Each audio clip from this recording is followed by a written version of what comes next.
This is the true story of one of the most disturbing cases in American high society.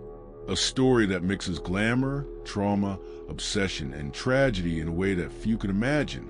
In the 1940s, Barbara Daly was a famous socialite in New York and a model for magazines like Vogue, Harper's Bazaar, and considered one of the most beautiful women in the city. Her face was synonymous with elegance and sophistication, gracing magazine covers and attending the most exclusive events in Manhattan. Barbara had everything a woman of the time could desire: unparalleled beauty, societal admiration, and access to the most privileged circles in America. She married Brooke Bakel, heir to the fortune of the inventor of Bakelite plastic. Brooks was the dream of any young man at the time. Rich, charming, cultured, and a member of one of the most influential families in the country. The marriage seemed perfect in the eyes of society, uniting beauty and fortune in a combination that fascinated everyone. But despite the glamour, Barbara carried deep traumas. Her father had committed suicide in 1932, disguising the act as an accident, and this left its mark on the family and possibly contributed to Barbara's own emotional instability. This traumatic event was never adequately processed by the family, who preferred to maintain appearances and hide the truth behind a facade of normality. Barbara grew up in an environment where feelings were repressed and appearances were more important than mental health. The couple had a son, Anthony Baekeland, in 1946, and the family led a lavish lifestyle filled with parties, travel, and extreme luxury. They moved between Paris, London, New York, and the most exclusive beaches in Europe. French champagne, dinners with celebrities, yachts in the Mediterranean, and luxurious mansions were part of Baekeland's routine.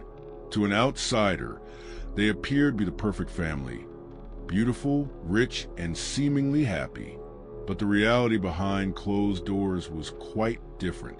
Anthony was treated like a child prodigy and more often than not emotionally neglected by his parents, who valued status and appearance above their son's well-being.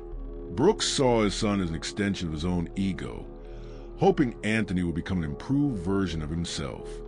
Barbara, in turn, oscillated between suffocating overprotection and complete emotional neglect.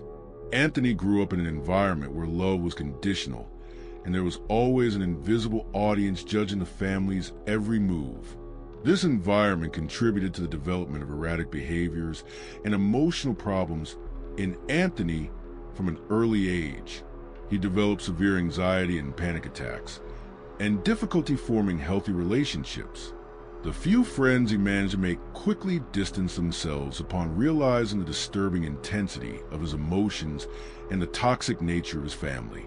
In Anthony's youth, his homosexuality became a point of conflict. Barbara did not accept her son's sexuality and tried to correct him in various ways.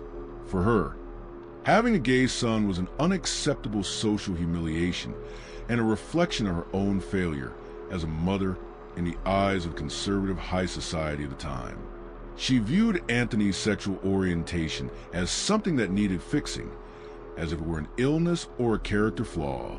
Initially, she tried to push him into relationships with women, including the young French woman Sylvie, and even involved prostitutes in an attempt to change him.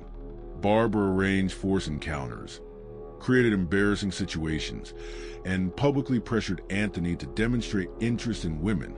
She even went so far as to pay sex workers to initiate her son, believing that a heterosexual experience would be enough to cure him. But nothing worked.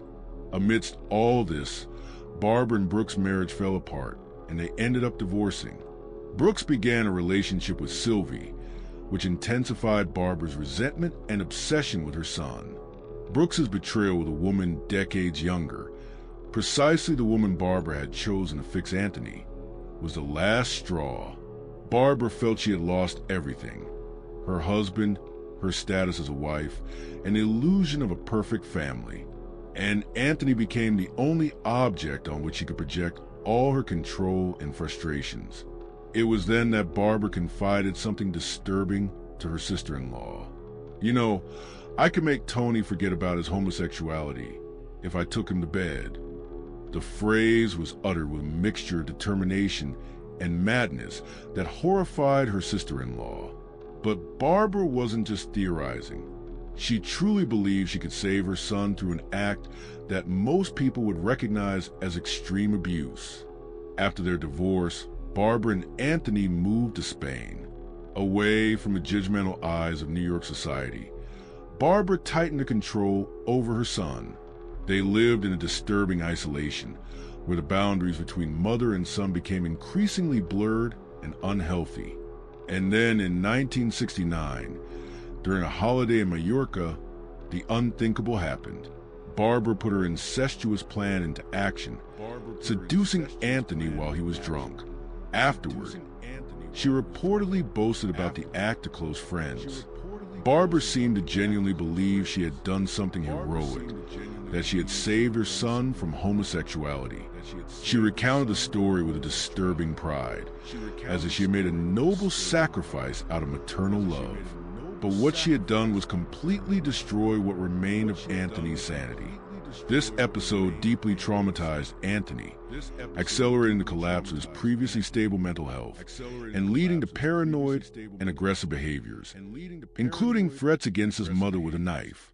Anthony began to have psychotic episodes, alternating between moments of absolute terror and uncontrollable rage. He began to see his mother not as protector, but as a predator, the person who should have loved him unconditionally and had become his worst nightmare.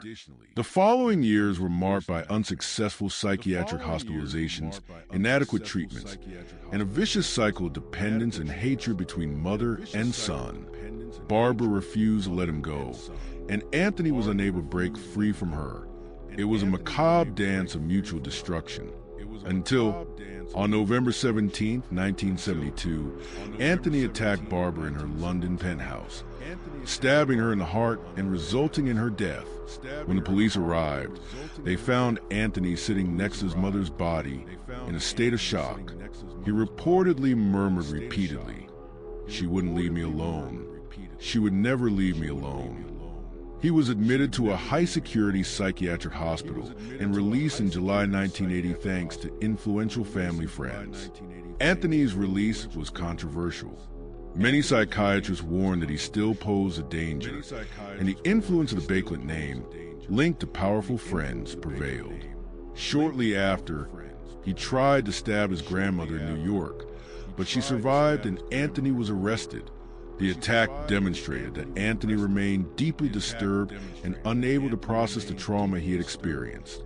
His grandmother, who had tried to help him after his release, almost paid with her own life.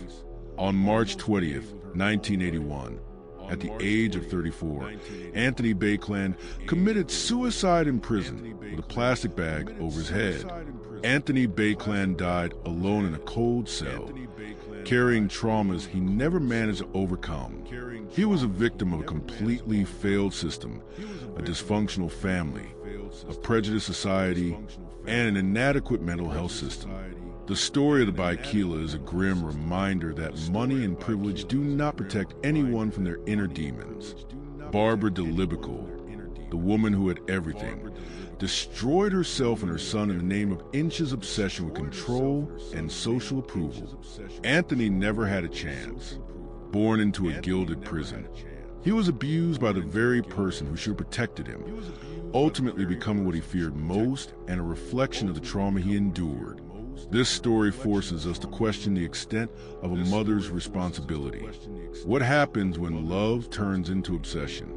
And how many other victims are out there suffering in silence behind closed doors? If you or someone you know is experiencing abuse, seek help.